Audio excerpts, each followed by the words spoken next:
لا إله إلا الله محمد رسول الله. السلام عليكم ورحمة الله وبركاته. الحمد لله الذي هدانا لهذا وما كنا لنهتدي لولا أن هدانا الله.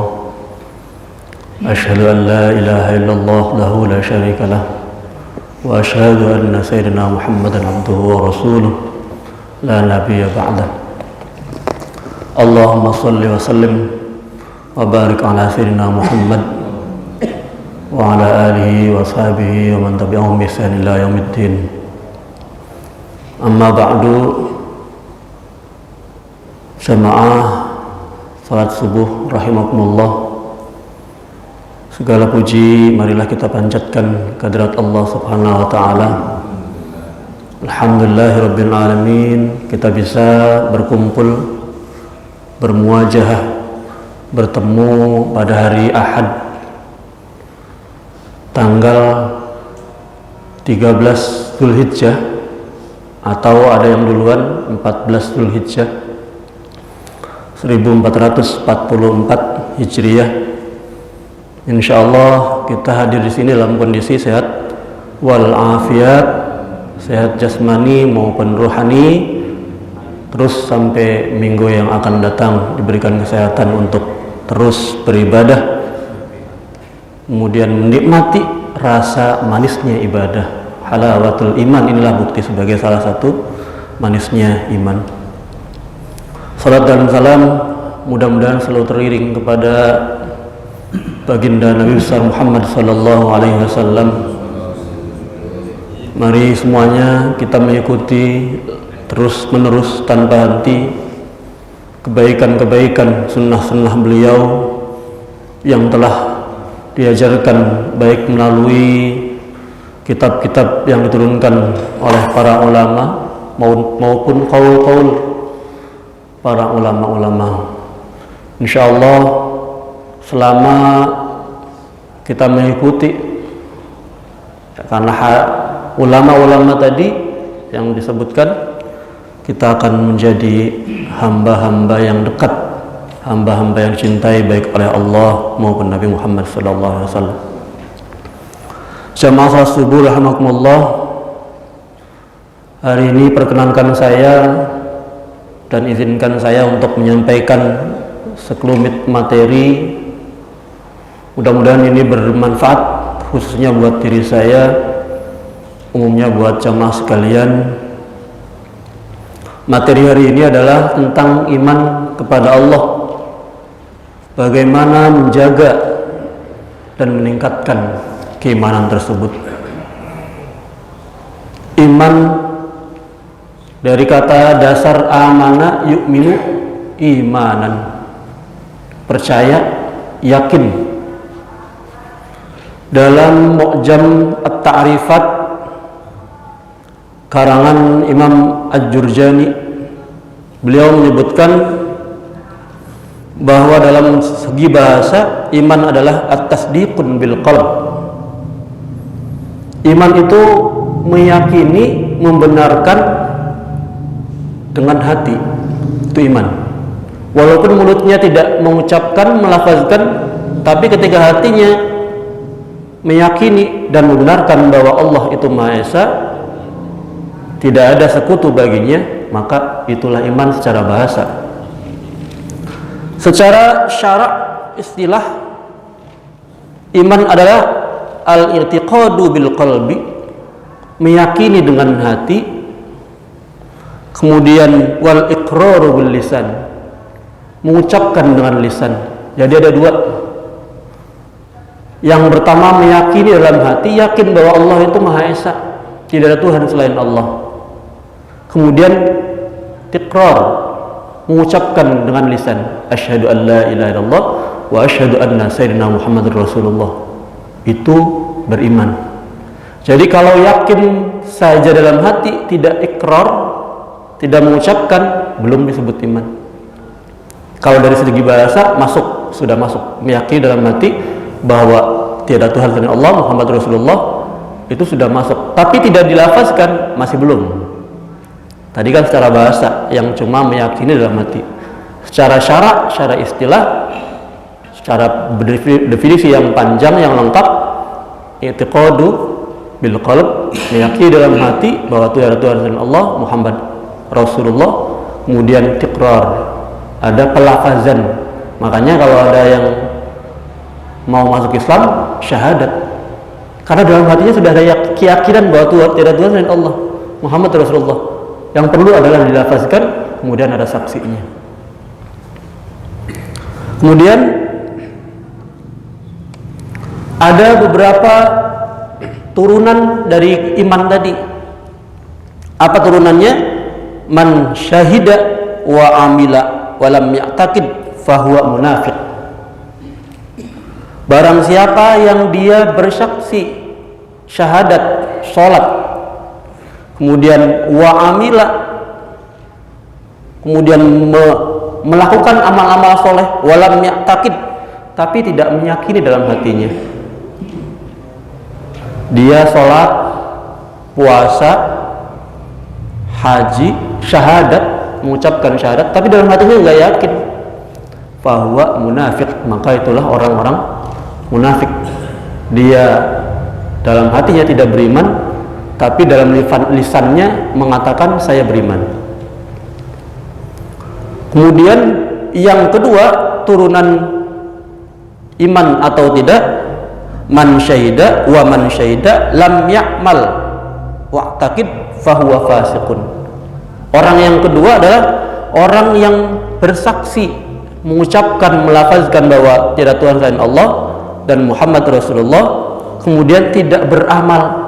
Kan sebagian ada ya ada beberapa di lingkung, mungkin di sekitar Pamulang ya, kalau lingkungan insya Allah sih nggak ada, yang dia KTP-nya Islam. Ditanya percaya sama Allah, percaya, tapi puasa nggak melakukan, sholat bolong-bolong.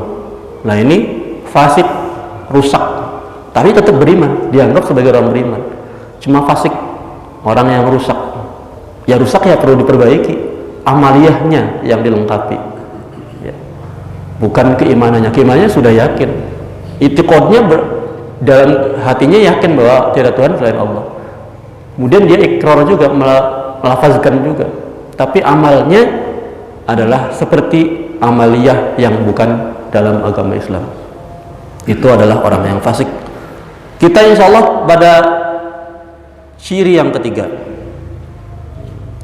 yang berada pada tiga-tiganya, mengucapkan dalam lisan, meyakini dalam hati, kemudian mengamalkan apa yang diperintahkan oleh Allah.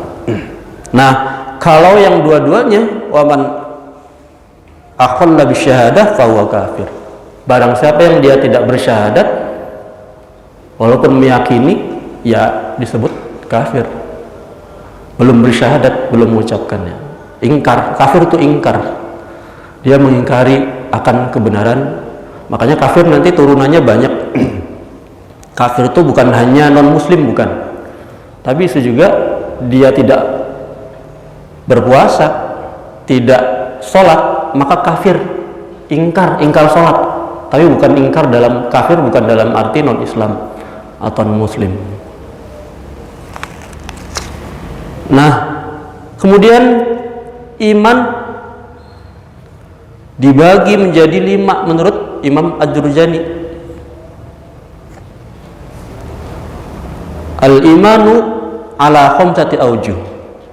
Iman matbu'un, iman yang dicap, yang menjadi watak, menjadi karakter. Iman yang dicap, jadi diciptakan itu sudah mempunyai iman kepada Allah, yaitu imannya para malaikat. Itu matbu, sudah dicap, sudah menjadi karakter malaikat, bahwa diciptakannya malaikat adalah beriman kepada Allah. Jadi nggak ada malaikat yang ingkar kepada Allah, nggak ada. Ketika Allah memerintahkan melakukan perbuatan A, maka mereka sami'na wa ata'na, dengar dan melaksanakan. Itu imannya malaikat. Kemudian yang kedua, imanun maksumun, iman yang terjaga. Yang terjaga ini adalah imannya para anbiya, para nabi-nabi. Nabi dari sejak kecil sebelum diutus menjadi nabi ya sudah terjaga keimanannya kepada Allah. Makanya ketika di surat An-Nahl kalau nggak salah, kalau nggak keliru ya, itu ada aujuh atau hujjah-hujjah yang disebutkan dalam Al-Quran tentang Nabi Ibrahim, yang dikisahkan Nabi Ibrahim itu menghancurkan patung-patung berhala di kerajaan Namrud, menghancurkan yang kecil-kecil, kemudian kampaknya diletakkan pada patung yang paling besar. Ketika ditanya dan ditangkap Ibrahim, kamu yang menghancurkan? Tidak, saya tidak melakukan apa-apa. Lihat saja buktinya, kampak itu alat untuk menghancurkannya ada di patung yang paling besar. Berarti yang melakukan patung paling besar. Kata masyarakat situ, oh nggak mungkin, patung kan nggak bisa bergerak, pasti ada yang menggerakkannya. Kamu loh, kenapa patung yang nggak bergerak kamu sembah, kamu jadikan sebagai Tuhan? Itu. Dan ada kisah lain yang tentang penjelasan dalam Al-Quran tentang aujuhnya Nabi Ibrahim alaihissalam. Jamaah rahimakumullah, berikutnya adalah imanun wal imanul makbul, iman yang diterima. Ini tingkatan yang ketiga, iman yang diterima adalah imannya orang-orang yang beriman. Kita insya Allah termasuk dalam iman makbulun, iman yang diterima imannya oleh Allah Subhanahu wa Ta'ala.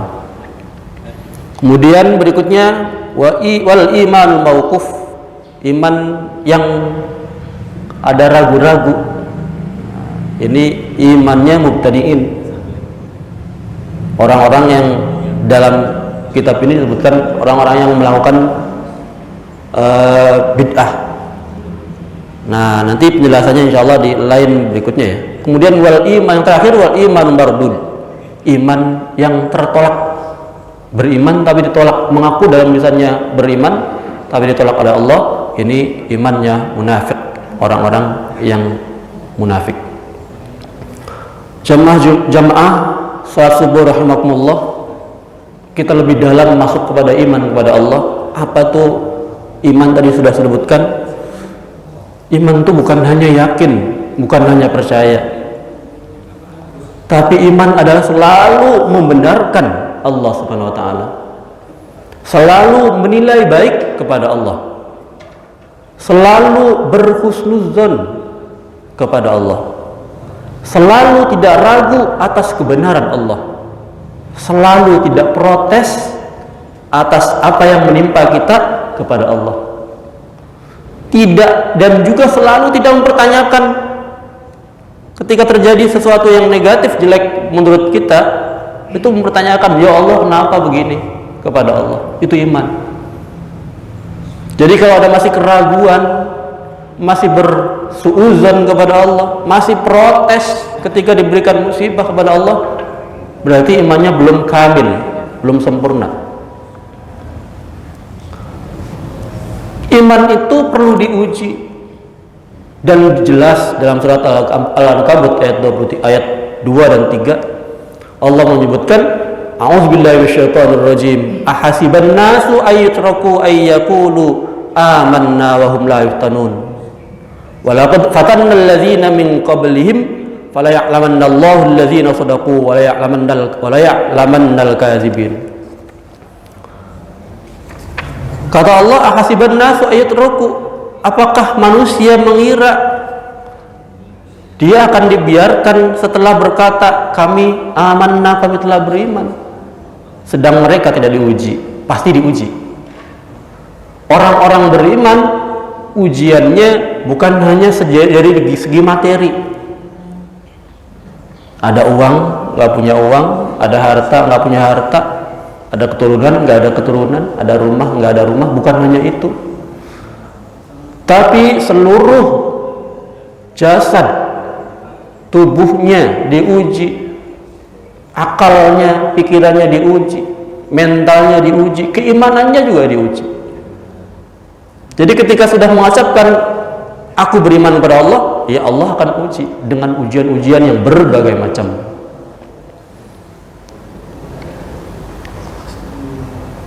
Kemudian dalam surat Al-Imran ayat 186, latublawunna fi amwalikum wa anfusikum. Kamu sungguh akan diuji terhadap hartamu, fi amwalikum wa anfusikum, dan pada dirimu. Surat Al-Baqarah yang terkenal ayatnya, wala nabluwannakum bisyai'in minal khaufi wal ju' wa naqsim minal amwali wal anfusi was samarat wa basyiris sabirin. Jelas sekali. Kita semuanya akan diuji, bahkan sudah diuji dengan ketakutan, kelaparan, ketakutan akan masa depan anak, ketakutan akan kerja kita, ketakutan akan rumah kita, ketakutan akan harta kita, akan anak cucu kita, kekurangan harta, jiwa, itu diuji oleh Allah. Jadi keimanan tidak ada pasti, ya, pasti akan diuji oleh Allah Subhanahu wa taala. Nah, kalau ujiannya berhasil, maka keimanan kepada Allah akan meningkat. Tapi ada beberapa hambatan yang muncul dalam diri kita ketika kita mau meningkatkan dan menjaga keimanan kita kepada Allah. Hambatannya bersifat internal, bersifat dari dalam diri kita sendiri. Hambatannya apa? Yang pertama, hambatan meningkatkan dan menjaga keimanan adalah hambatan dari reaksi kemanusiaan. Kemudian yang kedua, hambatannya dari kecenderungan hawa nafsu. Nafsu itu keinginannya. Tapi kalau nafsu itu tercemar oleh hawa, ya, keinginan yang negatif, maka nafsu itu akan jadi negatif. Bapak jamaah lapar, pengen makan, itu nafsu, keinginan. Jadi masih netral nafsu itu. Makanya kemudian nanti dalam pembahasan tasawuf nanti ada nafsul ammarah, ada nafsul mutmainnah gitu ya. Nafsu itu netral betul. Tapi kemudian keinginan itu tercemar oleh keinginan-keinginan negatif maupun yang baik, yang positif. Yang ketiga, hambatan yang untuk menjaga dan menaikkan keimanan adalah godaan-godaan syaitan. Contoh, ada seorang hamba ingin punya keinginan, punya hajat kepada Allah. Kemudian dia berdoa kepada Allah. Doanya dipanjatkan terus-menerus setiap waktu. Salat 5 waktu itu dilanjutkan, ya Allah, saya punya anak nggak bisa diatur misalnya ya, susah banget, keluar malam pulang pagi, sholatnya nggak karuan, saya sudah nasihati, sudah panggil ustadz, sudah didoakan, sudah dipesantrenkan misalnya, tapi tetap anak itu masih seperti yang sebelum-sebelumnya. Doanya nggak berhenti-berhenti bertahun-tahun. Kalau doanya bertahun-tahun nggak dikabulkan, kadang-kadang muncul sikap dari hati kita, reaksi kemanusiaan, mempertanyakan benar nggak sih janji Allah bahwa setiap hamba yang berdoa akan dikabulkan doanya. Mempertanyakan, ya Allah, saya bertahun-tahun berdoa dari anak saya dilahirkan sampai dewasa. Saya selalu berdoa supaya anak saya menjadi anak yang soleh, aja bener, nggak usah pinter, nggak usah lulus kuliah, bener aja, mengikuti peraturan, mengikuti syariat, nurut sama orang tua. Tapi kok susah banget, sudah bertahun-tahun saya berdoa, ya Allah. Nah, ini namanya mempertanyakan kebenaran janji Allah. Bener nggak sih Allah katanya ud'uni fastajib lakum, mintalah kepadaku maka aku akan ijabah kepadamu doa-doamu, keinginan kita. Bener nggak sih? Kok aku bertahun-tahun nggak doa tuh nggak dimakbul, nggak didengar kayak sama Allah? Bener nggak janjimu? Itu namanya mempertanyakan kebenaran janji Allah. Ini merusak keimanan hadirin semua. Kemudian bisa jadi ketika doanya tidak dikabul-kabulkan, mempertanyakan dengan cara berkata dalam hatinya, berpikir dalam pikirannya, kenapa tidak dikabulkan doanya selama bertahun-tahun ya Allah, nggak dikabul-kabulkan, ada apa? Dipertanyakan.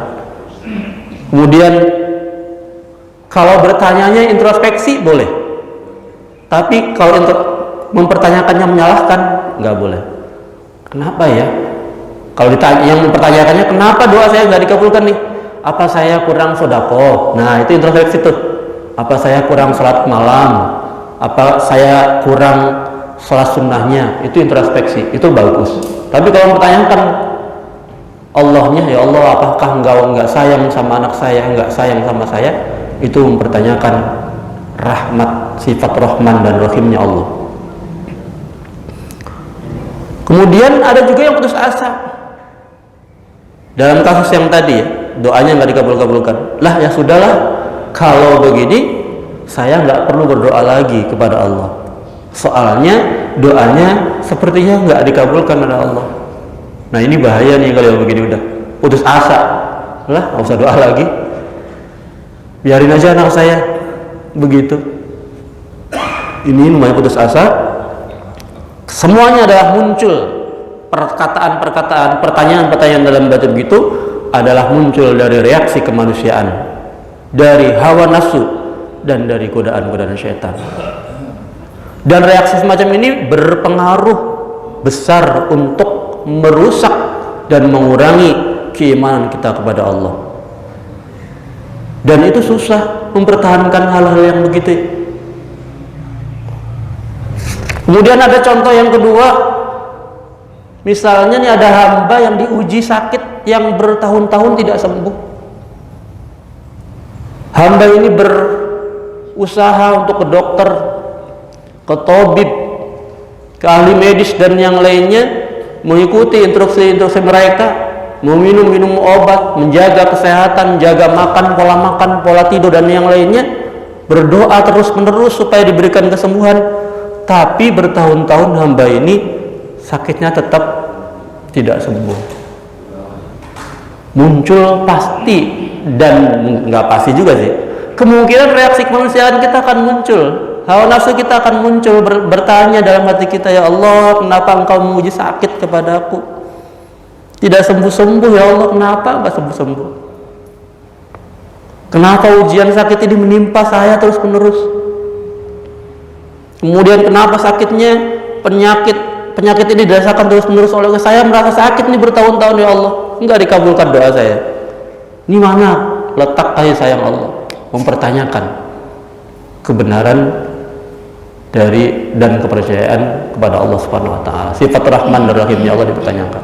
Ini mengurangi itu reaksi kemanusiaannya. Kadang-kadang bisa dibetulkan. Oh, biasa itu mah.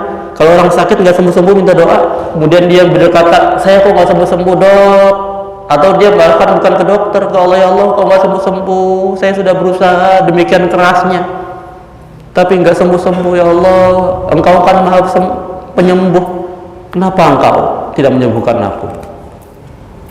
Ini reaksi kemanusiaan, reaksi hawa nafsu, kemudian reaksi dari godaan-godaan syaitan.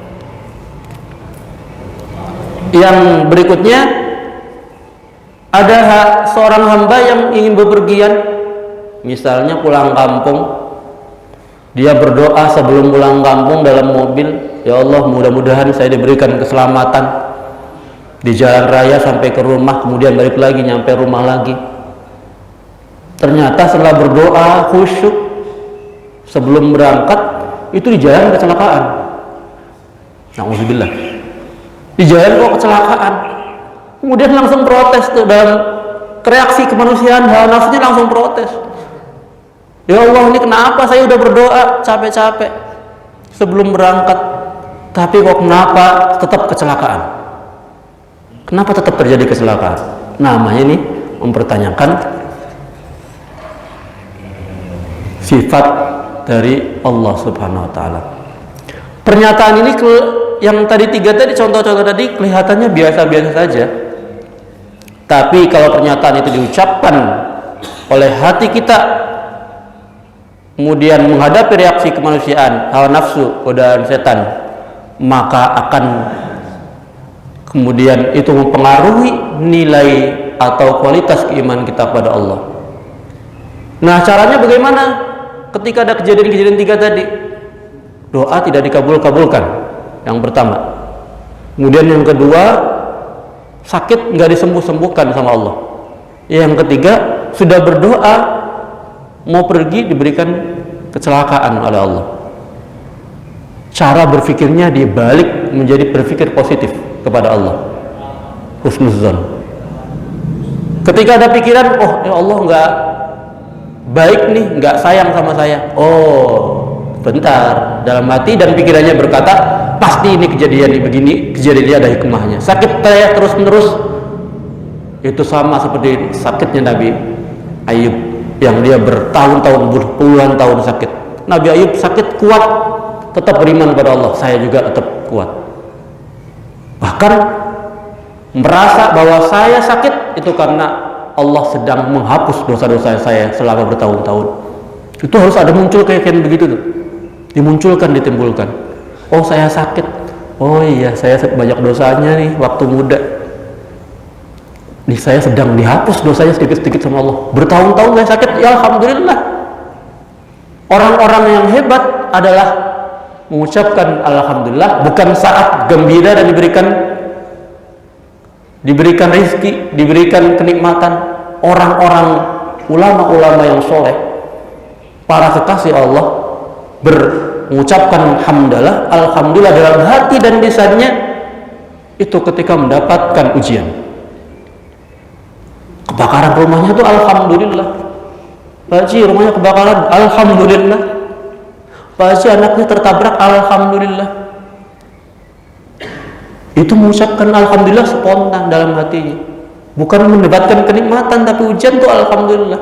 Karena Allah bukan benci sama orangnya, tapi justru malah sayang. Ditarik paksa oleh Allah untuk mendekat kepada Allah. Orang yang sakit tuh sedang ditarik sama Allah, dipaksa supaya mendekat kepada Allah. Jadi kalau sakit tapi nggak malah dekat sama Allah, ya keimanannya berarti sedang turun. Kalau doa nggak dikabul-kabulkan, sebetulnya Allah rindu, Allah masih senang dengan permintaan dan doa kita. Ya Allah, kata Allah mungkin dalam berkata, ya ini doa hambaku indah sekali, mereka mendekat selalu minta kepadaku, biarkanlah aku nggak kabulkan doa-doanya, biarin aja, aku suka mendengarkan doa hambaku. Jadi semakin lama berdoa semakin senang Allah, senang karena ada orang hambanya minta kepada Allah, bukan karena Allah nggak suka. Jadi senang melihat hambanya minta dan butuh kepada Allah. Jadi kalau nggak dikabul-kabulkan, oh pasti ada hikmahnya. Mungkin doanya dijabahnya nanti, atau mungkin diganti dengan yang lebih baik dari doa-doa yang kita minta. Kemudian kalau diuji berupa tadi kecelakaan, walaupun sudah sedekah banyak, walaupun sudah beribadah banyak, walaupun sudah berdoa sebelum berangkat, tapi tetap diberikan kecelakaan, ambil pasti kejadian ini, yakin dalam hati dan pikiran, pasti kejadian ini ada hikmahnya, pasti ada hikmahnya. Oh mungkin kalau saya nggak banyak beramal, nggak berdoa, kecelakaannya akan lebih parah. Bisa jadi bukan hanya mobil yang rusak, tapi badan saya juga ada yang rusak juga. Itu harus berpikirnya selalu positif kepada Allah Subhanahu wa taala. Insyaallah al-imanu yazidu yanquskan. Iman akan bertambah dan akan berkurang, karena dalam menghadapi masalah-masalah keseharian kita akan terhambat oleh 3 hal tadi, yaitu reaksi-reaksi kemanusiaan, kemudian oleh hawa nafsu kita, kemudian oleh godaan-godaan syaitan. Kalau tiga-tiga tadi bisa terbendung dengan cara berpikir positif, langsung ketika ada pikiran-pikiran negatif kepada Allah, langsung berpikir positif kepada Allah, bahwa semuanya ada hikmahnya. Kita ambil sisi positif yang kita alami dalam hal-hal yang Allah timpakan berupa ujian dan cobaan. Insya Allah kalau kita lakukan semuanya, imannya akan bertambah, imannya akan terjaga. Lebih jauh kalau kita terapkan 7 T dalam menjaga iman dan menaikkan iman. Yang pertama, T yang pertama, tarkul maksiat. Supaya imannya terjaga bahkan meningkat, ya mari dari mulai sekarang meninggalkan kemaksiatan. Maksiat mata, maksiat hidung, maksiat telinga, maksiat hati, maksiat pikiran, maksiat tangan, maksiat kaki, mari kita tinggalkan. Karena Allah, karena Allah, karena Allah. Yang kedua, ta'akhi bis soleh. Bersaudara atau berkawan, berteman dengan orang-orang yang baik. Kecuali kalau imannya kuat, nggak apa-apa. Kalau ada ustadz, dia berdakwah di tempat-tempat rawan kejahatan, oh mungkin imannya udah kuat, nggak apa-apa, nggak terpengaruh dianya. Tapi kalau iman kita masih lemah, berkawan dengan orang-orang yang jahat, kitanya ikut, nah itu yang bahaya. Kalau kuat keimanannya kita nggak terpengaruh, malah membawa kebaikan kepada orang yang ahli kejahatan, ahli kemaksiatan, maka bagus. Tapi kalau kita khawatir tertarik, ya kita nggak usah berkawan sama orang-orang yang ahli maksiat. Kemudian yang ketiga, ta'allum. Yang ketiga, ta'allum, mau belajar. Nah ini setiap ahad pagi ialah belajar. Bisa atau nggak bisa, yang penting ada niat untuk belajar. Ngerti nggak ngerti, ngantuk nggak ngantuk, ikut aja. Namanya mau belajar, itu akan meningkatkan dan menjaga keimanan kita pada Allah Subhanahu wa taala. Yang berikutnya, yang keempat adalah tafakkur, mau berpikir terhadap musibah, cobaan maupun hal-hal yang baik, ujian-ujian yang positif maupun yang jelek menurut kita ya. Kemudian banyak berpikir bahwa di situ ada hikmah, banyak hikmah-hikmah dari Allah Subhanahu wa taala. Yang berikutnya, yang kelima adalah tadabbur, mau memperhatikan baik ayat-ayat Al-Quran maupun yang tadabbur bil alam, melihat bintang, alangkah besarnya Allah menciptakan, melihat gunung, melihat laut dan yang lainnya, itu kemudian bertadabbur, mengesahkan, mengindahkan Allah Subhanahu wa taala, bertasbih kepada Allah. Kemudian tazakkur, mau berzikir. Kalau bapak-bapak jamaah belum punya zikir, cari zikiran setiap waktu salat atau setiap malam. Setiap malam sholawat 1000 kali misalnya, sambil lihat TV, sambil main handphone, sambil dengerin musik, sholawat 1000 kali setiap hari. Insya Allah berbekas, dan itu menjaga dan menaikkan iman kita. Harus punya zikir, istighfar 100 kali setiap hari atau setiap sholat istighfar, dan itu harus mudawamah, harus terus menerus istiqomah, nggak boleh berhenti. Dalam kondisi apapun istighfar 100 kali, dalam kondisi apapun sholawat 1000 kali setiap hari misalnya, apa saja boleh, yang penting ada zikiran tiap harinya. Yang yang terakhir adalah takhalluk. Takhalluk itu adalah mau menerapkan akhlak mulia. Akhlak mulia harus dijaga, dilestarikan, kemudian menerapkan akhlak mulia. Itu saja jamaah salat subuh, mudah-mudahan berkenan dan bisa diamaliyahkan dalam kehidupan saya hari-hari, terutama khususnya untuk saya pribadi. Mohon maaf apabila ada kesalahan dan kekurangan. Semua kekhilafan adalah murni dari saya. Mudah-mudahan bisa dibukakan pintu maaf dan menjadi pembelajaran buat saya. Wallahul muwaffiq ila aqwamit thoriq. Assalamualaikum warahmatullahi wabarakatuh. Ya, silakan Pak. Masih Om. Assalamualaikum warahmatullahi wabarakatuh. Waalaikumsalam warahmatullahi wabarakatuh. Ini alhamdulillah ini temanya dahsyat banget ini Pak Ustadz, Amin. tentang iman. Tadi dikatakan iman itu adalah meyakini sesuatu terus dan meyakini kalimat iman tadi ya, la ilaha illallah Muhammad Rasul, la ilaha illallah, dan melisani berlisan, ada dua kan. Yang saya tanyakan nih, bagaimana pengamalan kita ya, untuk bisa iman kita ini terjaga secara lurus. Artinya masalah ubudiyah, muamalah, muasaroh, bahkan tadi yang terakhir akhlak ya. Nah ini bagaimana supaya iman kita ini bisa terjaga, karena Rasulullah juga katakan jadidu imanukum, jadi perbarui terus. Nah dalam amalan hari-hari ini apa aja gitu loh, dan bagaimana cara kita bisa mendapatkan iman itu benar-benar serap masuk ke dalam diri kita. Itu. Makasih Pak Ustadz. Assalamualaikum warahmatullahi wabarakatuh. Waalaikumsalam warahmatullahi wabarakatuh. Memang iman tadi saya sebutkan ya yazidu yanqus ya. Dia bisa bertambah, bisa juga berkurang. Tergantung kita kecenderungannya waktu itu sedang dalam posisi apa. Ketika kita sedang posisi dalam kondisi sholat atau mau sholat atau setelah sholat, pasti iman kita bertambah. Atau kemungkinan besar hamba tadi imannya bertambah.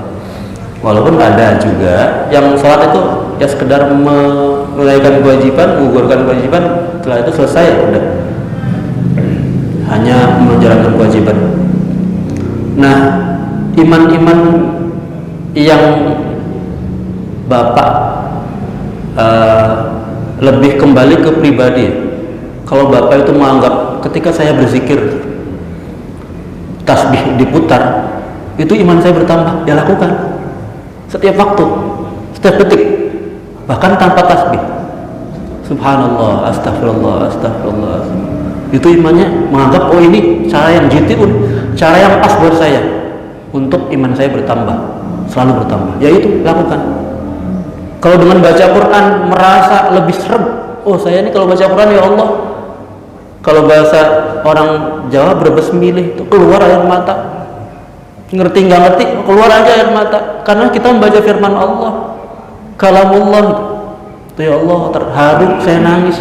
Ngerti nggak sih kamu yang baca? Enggak ngerti. Udah ngerti nggak ngerti, berarti tertariknya pada Al-Quran. Lakukan setiap waktu baca Quran, makanya lebih kepada yang pas apa, istiqomahnya, dawamnya adalah yang pas menurut Bapak. Kata Rasulullah yang tadi disebutkan betul. Jadi untuk jadidu imanakum tuh salah satunya bisa dengan mengucapkan la ilaha illallah, la ilaha illallah, tahlil la ilaha illallah, la ilaha illallah, itu memperbarui keimanan. Jadi kalau nggak lupa dengan Allah, la ilaha illallah, ada Tuhan kok, Allah yang maha segalanya, Allah ingatkan diri kita kepada Allah. Jadi bukan hanya zikir di fil lisan, bukan, tapi juga dalam hati kita, dalam pikiran kita, ya Allah Engkau itu maha segalanya. Memang awal-awalnya zikir itu bil lisan, dengan lisan la ilaha illallah, astagfirullah, astagfirullah, dalam hati belum zikir, tapi lama-kelamaan nanti kebawa ke hati. Ada momen-momen dari 100 kita zikir kepada Allah, mungkin ada beberapa nggak ingat, tapi ada juga yang ingat kepada Allah. Astagfirullahaladzim, ya Allah, saya taubat minta ampun, dosa-dosa saya banyak ya Allah, astagfirullah, astagfirullah, astagfirullah. Mungkin ada yang nggak ingat sama Allahnya waktu mengucapkan istighfar, tapi ada juga pasti yang ingat kepada Allah. Nah itu kalau pas menurut Bapak, lakukan istighfarnya, zikirnya lakukan terus nanti akan terjaga keimanannya. Selain itu ya yang tadi saya sebutkan, meninggalkan kemaksiatan. Orang yang maksiat baik mata ya, dengan jasad, dengan hati, dengan pikiran, berpikir negatif kepada orang, itu sedang berkurang berarti imannya. Kalau sedang berkurang imannya, maka langsung istighfar, langsung ingat dengan Allah, istighfar dengan kesalahan-kesalahannya. Orang yang paling baik adalah orang yang melakukan kesalahan pada saat itu, kemudian setelahnya salah melakukan istighfar, membaca istighfar dengan lisan dan qalb. Istighfar, astagfirullah, saya melakukan salah. Salahnya melakukan, kemudian diulang lagi, nggak apa-apa, istighfar lagi. Itu insya Allah. Makanya senangi dulu apa yang Bapak, ibadah yang paling disukai. Kemudian ya yang tadi tarkul ma'asinya harus tinggalkan, meninggalkan kemaksiatan baik dari fisik jasadnya maupun dari ruh kita. Karena yang akan mendapatkan kenikmatan iman adalah ruh, dari dalam hati. Jadi nggak bisa dibikin-bikin. Mungkin orang itu nggak kelihatannya sholatnya nggak khusyuk, tapi siapa tahu hatinya khusyuk, kita nggak tahu. Mungkin ada yang sholatnya lama, tapi mungkin dia nggak bisa khusyuk pada Allah. Yang bisa jadi karena kekhusyuan dan kemanis-manisnya rasa iman dan ibadah nggak bisa kita lihat dalam bentuk fisik, nggak bisa dilihat. Oh ini sholatnya cepet, berarti dia nggak khusyuk. Oh nggak bisa. Kekhusyuan ada dalam hati, manisnya iman ada dalam hati, manisnya ibadah dalam hati. Kita nggak bisa menilai, Allah yang menilai. Jadi urusan-urusan yang manis ibadah dan yang lainnya adalah yang merasakan diri kita sendiri. Nah, untuk supaya lanjut, ketika mendapatkan kebahagiaan Bapak, mendapatkan manisnya iman, lagi zikir tuh berbesmilih keluar air mata. Setelah itu mengucapkan hamdalah, alhamdulillah saya bisa mendapatkan manisnya iman dengan zikir. Ya Allah, terima kasih, anugerah yang luar biasa besarnya Engkau menjadikan hati saya selalu ingat kepadamu. Itu alhamdulillah. Itu mengikat Pak, mengikat kenikmatan yang berupa ruhaniyah. Kalau nggak kita diamkan saja, nggak berterima kasih, ya sudah nggak dikasih lagi nanti, atau susah mendapatkannya. Jadi kalau mendapatkan kenikmatan langsung alhamdulillah, baik fisik maupun rohani, jasmani maupun rohani. Rohani lebih lagi, harus lebih di alhamdulillah lagi dibandingkan yang bersifat jasmani. Itu saja mungkin Pak. Maksud saya tentang urutannya itu Pak, secara global. Kalau itu kan tadi pengalaman pribadi masing-masing untuk mendapatkan iman kita ini Ya. Jadi secara global apakah di kitab-kitab yang lainnya itu ada ini apa aja supaya iman kita ini, kalau dituliskan secara, mungkin Imam Al-Ghazali punya kitabnya, urutannya betul. apa, secara umum aja nih Pak, supaya Betul. kita masing-masing pribadi mungkin masing-masing punya pengalaman pribadi sendiri untuk mendapatkan.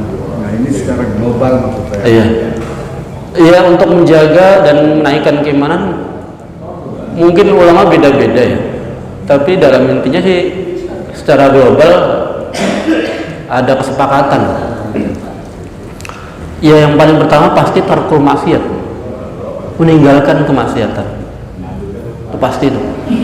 Kemudian ya melakukan apa yang diperintahkan oleh Allah. Ketika ada perintah kurban ya dilakukan, walaupun itu sunnah, nggak wajib. Kemudian ya banyak belajar dari hidup orang lain, dari pembelajaran yang ada di majlis-majlis, itu belajar. Karena manusia nggak akan berhenti memperbaiki diri sendiri.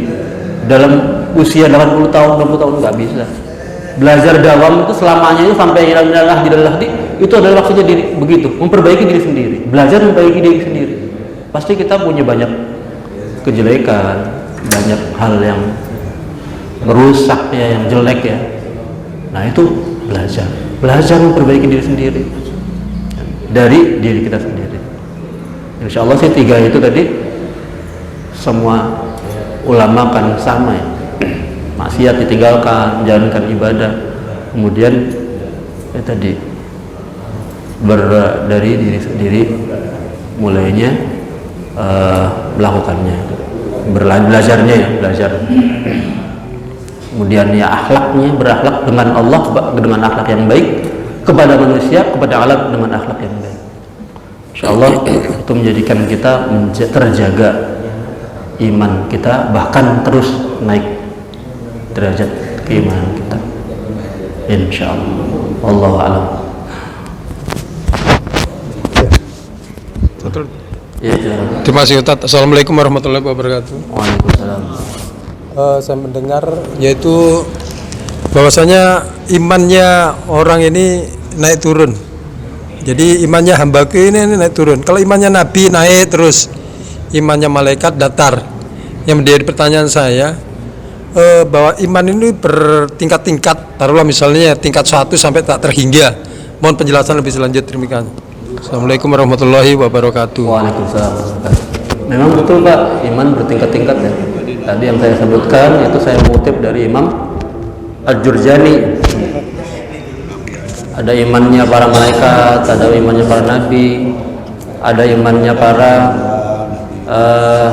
mukmin, ada munafik dan yang lainnya. Nah, iman tentu dalam prakteknya ya berbeda-beda. Ada yang iman kamil, beriman dia sempurna, nggak ada keraguan sedikit pun kepada Allah, baik dalam kesehariannya. Tadi dengan ujian cobaan tuh nggak ada pikiran hati yang menjelekkan Allah, tuh nggak ada. Kamil, sempurna, imannya kamil, dia sempurna, nggak ada yang meragukan dalam keseharian tuh, nggak ada meragukan Allah. Ya bener nggak sih ini Allah maha besar kok saya nggak dikabulkan doanya? Nggak ada pikiran begitu, pikirannya nggak ada, dalam pikiran dan hatinya nggak ada. Itu imannya sempurna. Dan itu imannya para nabi udah terjaga dari menjelekkan atau berprasangka buruk kepada Allah, itu terjaga kamil. Yang kedua ya iman yang setelah dia melakukan salah dosa, dia minta ampun pada Allah. Ini iman yang tingkat yang tinggi nih. Karena mungkin kita nanti aja, istighfarnya nanti aja, habis sholat aja gitu, melakukan dosa, kamu dosa loh ini, biarin aja, nanti aja istighfarnya habis sholat. Enggak, langsung. Jadi salah, bahkan orang-orang aulia Pak, kekasih Allah, itu dia dalam hatinya, walaupun dia terbersih, dalam hatinya belum diucapkan, belum dilakukan dalam perbuatan, dia melakukan kesalahan. Misalnya pernah ada salah satu imam, dia melihat pengemis masih muda jalan depan, dia minta-minta di pasar. Itu dalam hatinya langsung dia berkata, nggak ngomong, nggak mimik muka, nggak menjelekkan, nggak. Enggak, kadang-kadang orang muka kelihatan ya, kalau hati nggak seneng muncul di mukanya, di wajahnya. Ini enggak, dalam hati saja. Ini orang masih muda, bukannya kerja, malah minta-minta. Itu dalam hati. 3 hari 3 malam dia nggak merasakan kenikmatan beribadah. 3 hari 3 malam langsung ditegur sama Allah. 3 hari 3 malam sholat, zikir, baca Quran, tapi nggak mendapatkan kenikmatan, kebahagiaan. Ya Allah, kok saya nggak bahagia? Ternyata dicari-cari kesalahannya. Oh iya, saya pernah dalam hati saya terbetik bahwa saya melihat pengemis, minta maaf, dicari orangnya, dicari seharian.